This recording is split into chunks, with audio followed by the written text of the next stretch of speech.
तो बच्चों, वेलकम है आपका मिस्ट्री ऑफ केमिस्ट्री पे। आज हम एक और मिस्ट्री अनफोल्ड करने वाले हैं और उस मिस्ट्री का नाम है reaction with nitric acid. Nitric acid के रिएक्शंस NaOH के रिएक्शंस की तरह ही बहुत ज़्यादा इंपॉर्टेंट हैं और इसमें भी हमें अक्सर बहुत तरीके के वेरिएशंस देखने को मिलते हैं। पर आज अपन कोशिश करेंगे कि इन सारे रिएक्शंस को बिना याद किए किस तरीके से सॉल्व करें, उसको समझने की कोशिश करेंगे। तो मैंने यहाँ पे सबसे पहले कुछ केसेस बनाए हैं।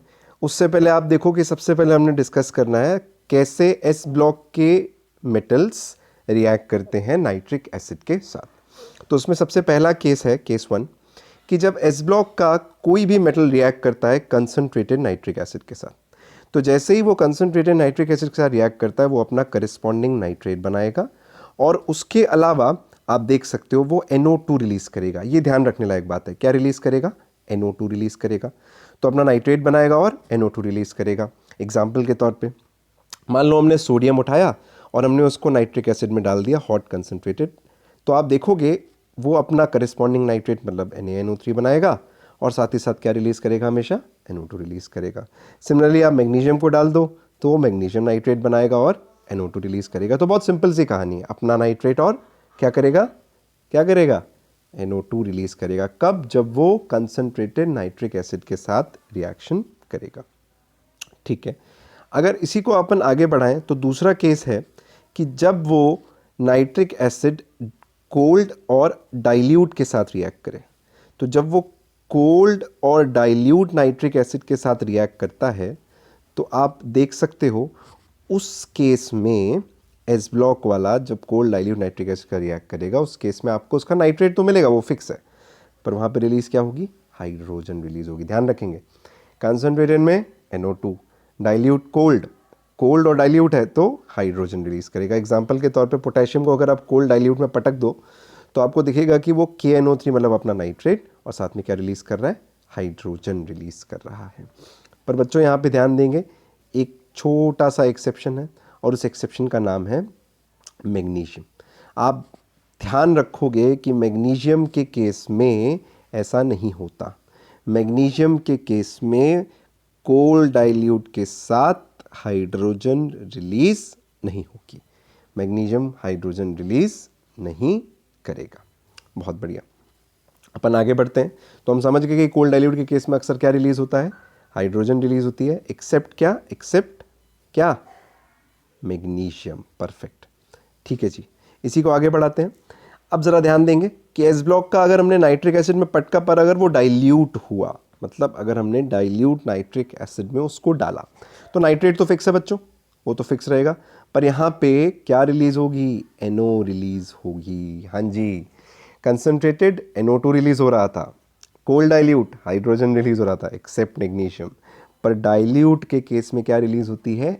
NO रिलीज़ होती है। तो आप देख सकते हो अगर मैंने कैल्शियम को डाइल्यूट नाइट्रिक एसिड में पटका तो मुझे उसका नाइट्रेट मिला विच इज़ कैल्शियम नाइट्रेट और साथ में क्या रिलीज़ हुआ? NO रिलीज़ हुआ। तो आई होप आपको एस ब्लॉक के रिएक्शंस नाइट्रिक एसिड के साथ समझ में आ गए होंगे। इसको अगन आगे बढ़ाते हैं और देखते हैं कुछ स्पेशल केसेस को, और वो स्पेशल केसेस अक्सर बहुत ज़्यादा पूछे जाते हैं बच्चों। तो उन स्पेशल केसेस को भी हम समझने की कोशिश करते हैं और वो स्पेशल केसेस क्या हैं ज़रा ध्यान देंगे उन स्पेशल केसेस को। अब मैंने यहाँ पे कोई टेबल बनाई है, मैंने कुछ मेटल्स को भी लिखा है, आप ध्यान देंगे, tin, zinc, iron, AgCu Hg Pb Cd। इसको आप ऐसे ध्यान रख सकते हो, सुनो जनाब आयरन, अगर कुछ होगा तो प्रभु कोट कर देंगे, या आप अपने तरीके से कुछ भी बना सकते हो। आपको बस इनको ध्यान रखना है, tin, zinc, iron, silver, copper, mercury, lead और कैडमियम। अब मैंने यहाँ पे साइड में कुछ केसेस लिख रखे हैं, कोल्ड डाइल्यूट, डाइल्यूट और कंसनट्रेटेड। ज़रा देखते हैं कि कोल्ड डाइल्यूट के केस में क्या होगा। कोल्ड डाइल्यूट के केस में ध्यान रखेंगे टिन कुछ भी रिलीज़ नहीं करता, जबकि ये दोनों क्या रिलीज़ करेंगे? अमोनिया। क्या रिलीज़ करेंगे? अमोनिया। और ये कोल्ड डाइल्यूट से रिएक्ट करते ही नहीं है, मतलब ये किसी भी तरीके का कोई भी रिएक्शन हमें कोल्ड डाइल्यूट के साथ नहीं देंगे। बहुत ही बढ़िया, ज़रा ध्यान देंगे हम, अमोनिया एज सच रिलीज़ नहीं होती क्योंकि नाइट्रिक एसिड की प्रेजेंस है, तो अमोनिया किस फॉर्म में रिलीज़ होगी? अमोनियम नाइट्रेट के फॉर्म में। ध्यान देंगे किस फॉर्म में रिलीज़ होगी? अमोनियम नाइट्रेट के फॉर्म में। बिल्कुल, उसको अभी हम रिएक्शन में देखेंगे भी। अगर डाइल्यूट हुआ तो टिन रिलीज़ करता है अमोनिया, ये दोनों रिलीज़ करेंगे N2O और ये रिलीज़ करेगा NO। ठीक, सिंपल। और अगर कंसनट्रेटेड है तो हमेशा बच्चों ध्यान रखेंगे, कंसनट्रेटेड नाइट्रिक एसिड में एक ही गैस है जो रिलीज़ होती है, NO2, NO2 और NO2। मतलब कोई भी मेटल हो अगर कंसनट्रेटेड नाइट्रिक एसिड के साथ रिएक्ट करता है तो क्या रिलीज़ करेगा, NO2। तो फिर से ध्यान देते हैं, tin dilute cold no reaction, zinc iron ammonia ये सारे no reaction, dilute nitric acid tin ammonia N2O zinc और आयरन और ये सारे metal NO। Concentrated nitric acid सारे के सारे मेटल्स क्या रिलीज़ करेंगे, NO2। तो आई होप आपको ये बात समझ में आ गई होगी। तो अब अपन इसको कुछ रिएक्शन करके देख के समझते हैं। ठीक है जी, उन रिएक्शंस पे चलते हैं। वो रिएक्शंस क्या हैं, वो रिएक्शंस कुछ यूँ हैं, अगर आप ध्यान दो तो उन रिएक्शंस पे आप ध्यान दे सकते हो। मैंने एग्जांपल के तौर पे लिए हैं कुछ, आप देखो ज़रा सा। जिंक को जैसे ही मैं कोल्ड डाइल्यूट नाइट्रिक एसिड में पटकता हूँ तो मुझे क्या मिलता है, नाइट्रेट फिक्स है भैया, नाइट्रेट मिलेगा। साथ में अमोनिया की जगह क्या मिला, अमोनियम नाइट्रेट। मैंने आपको बताया था अमोनिया एज सच रिलीज नहीं होती। डाइल्यूट में पटक दो NO रिलीज़ होगी, नाइट्रिक एसिड कंसनट्रेटेड में पटक दो NO2 रिलीज़ होगा। और कॉमन क्या है, जिंक नाइट्रेट। मैंने बताया था जिंक या कोई भी मेटल अपना करस्पॉन्डिंग नाइट्रेट बनाएगा। तो बहुत बढ़िया, आपको हो सकता है ये बात समझ में आ गई हो। नहीं भी समझ में आई कोई दिक्कत नहीं, आप आगे के एग्जाम्पल को समझ सकते हो। ज़रा अगर अपन आगे बढ़ें तो देखो, मैंने टिन को डाइल्यूट नाइट्रिक एसिड में पटका है, ध्यान देंगे। डाइल्यूट नाइट्रिक एसिड में टिन क्या बना रहा था, अमोनिया, और किस फॉर्म में रिलीज़ हुआ, अमोनियम नाइट्रेट के फॉर्म में। कंसनट्रेटेड फिक्स है, नाइट्रेट बनाएगा अपना और साथ ही साथ क्या रिलीज़ करेगा, NO2। पर ध्यान देंगे, कोल्ड डाइल्यूट के साथ टिन का कोई भी रिएक्शन नहीं होता, मैंने जानबूझ के लिखा है।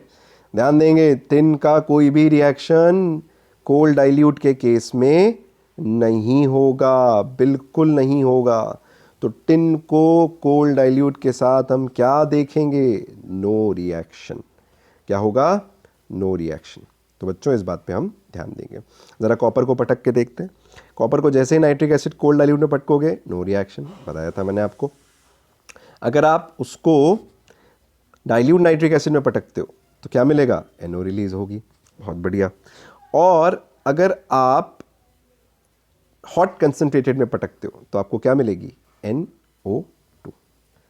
तो आई होप बच्चों आपको ये बात समझ में आई होगी कि इस टेबल के थ्रू हम बिना रटे थोड़ी सी बातों को ध्यान में रखते हुए बहुत सारे रिएक्शंस को सॉल्व कर सकते हैं। क्योंकि आप देखो उसमें कितने सारे मेटल्स हैं और हर मेटल के 3-3 रिएक्शन को भी आप मल्टीप्लाई करोगे तो आपको कम से कम 20-25 रिएक्शंस वहाँ से निकल के सामने आते हुए दिखेंगे और आपको कुछ भी याद रखने की ज़रूरत नहीं पड़ेगी। तो इसको अपन कंटिन्यू करते हैं और आगे बढ़ाते हैं। आगे क्या है, आप ज़रा ध्यान दोगे। अगर मैं P ब्लॉक को ध्यान दूँ तो P ब्लॉक के केस में अपने को क्या करना पड़ता है। तो बहुत सिंपल सी बात ध्यान रखेंगे P ब्लॉक के केस में। वो क्या बात है, ज़रा गौर करते हैं। P ब्लॉक के केस में जब भी आप नाइट्रिक एसिड रिएक्ट करोगे तो हमेशा कंसनट्रेटेड होगा। डाइल्यूट कोल्ड की तो बात ही नहीं आती यहाँ पे, कोई कोल्ड डाइल्यूट और डाइल्यूट नहीं होगा। आप नाइट्रिक एसिड कंसनट्रेटेड या थोड़ा सा डाइल्यूट लगा सकते हो, कोल्ड डाइल्यूट का तो कोई केस ही नहीं है। पर आप जो भी नाइट्रिक एसिड डाल दो वो हमेशा अपना ऑक्सो एसिड बनाएगा। और ऑक्सो एसिड भी कैसा, अपने मोस्ट स्टेबल ऑक्सीडेशन स्टेट में। ध्यान देंगे, कौन सा ऑक्सो एसिड, अपने मोस्ट स्टेबल ऑक्सीडेशन स्टेट में। ठीक, जैसे बोरॉन का +3 होता है, कार्बन का +4 होता है, फॉस्फोरस का +5 होता है। और हमेशा बताया था ना मैंने आपको, क्या रिलीज़ करेंगे, NO2 रिलीज़ करेंगे। कंसनट्रेटेड जब भी पटकोगे एक ही गैस रिलीज़ होती है बच्चे, ध्यान देंगे, कौन सी, NO2। तो हाँ जी, क्या रिलीज़ करेंगे, NO2 रिलीज़ करेंगे और ऑक्सो एसिड बनाएंगे अपने मोस्ट स्टेबल ऑक्सीडेशन स्टेट में। इसको ज़रा ध्यान देते हैं। मैंने बोरॉन को जैसे ही पटका नाइट्रिक एसिड में, अब लिखने की ज़रूरत नहीं कौन सा है, कंसनट्रेटेड है, तो अपने बोरिक एसिड बनाया। आप ध्यान दो, ये बोरॉन का ऑक्सो एसिड है और कौन से स्टेट में है, +3 में है, बिल्कुल। और क्या रिलीज़ हो रहा है साथ में, NO2 रिलीज़ हो रहा है। कार्बन को आप पटक दो, कार्बन को जैसे ही पटकोगे नाइट्रिक एसिड में, +4 स्टेट ऑक्सीडेशन स्टेट स्टेबल होता है, तो उसने क्या बना लिया, अपना ऑक्सो एसिड, कार्बोनिक एसिड, साथ ही साथ क्या रिलीज़ किया, NO2 रिलीज़ किया। बहुत बढ़िया। आप फॉस्फोरस को पटको, आप फॉस्फोरस को जैसे ही पटकोगे, आप देखो फॉस्फोरस को पटकते ही वो अपने स्टेबल स्टेट मतलब +5 स्टेट में अपना ऑक्सो एसिड बना लेगा। और वो कौन सा ऑक्सो एसिड है, फॉस्फोरिक एसिड है, और साथ में क्या रिलीज़ हुआ, NO2 रिलीज़ हुआ। सल्फ़र को पटको, सल्फ़र को जैसे नाइट्रिक एसिड में पटकोगे एसिड के फॉर्म में, आपको सल्फ्यूरिक एसिड मिल जाएगा, मतलब +6 जो कि उसका स्टेबल ऑक्सीडेशन स्टेट है, और साथ में क्या रिलीज़ होगा, NO2 रिलीज़ होगा।